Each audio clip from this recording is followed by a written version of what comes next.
Hi guys! Magluluto ako ngayon ng menudo gamit ang mini cooker.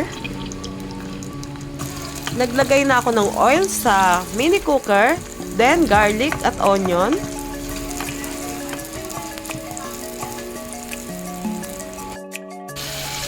Then ilalagay ko na ang kalahating kilong baboy. Tatakpan ko lang para siguradong maluluto pati yung taas.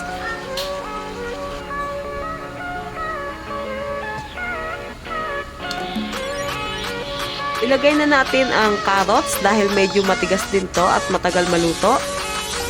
Then, isusunod ko na ang atay or liver.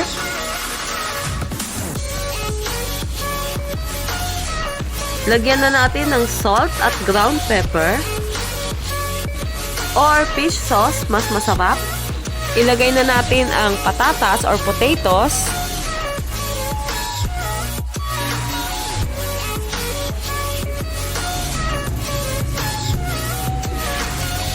Nilagyan ko na rin siya ng konting tubig. Add na natin ang soy sauce. At saka tomato sauce. Dahil wala akong nabiling pang menudo sauce. Kaya ito ang ginamit ko. Then, ilagay na rin natin ang bell pepper.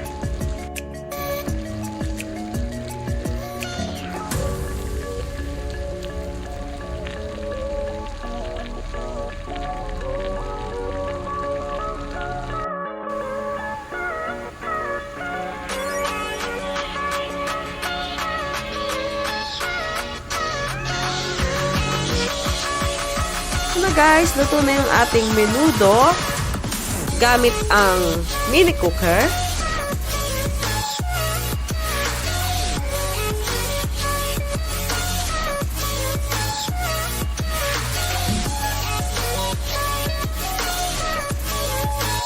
Dahil dito po kami sa shop lahat kumakain, so 4 kami.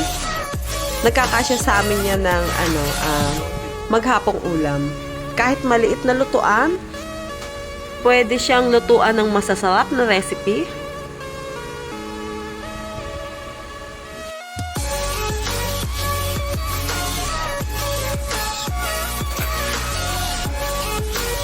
Thank you for watching. Bye for now. Till my next video. Bye!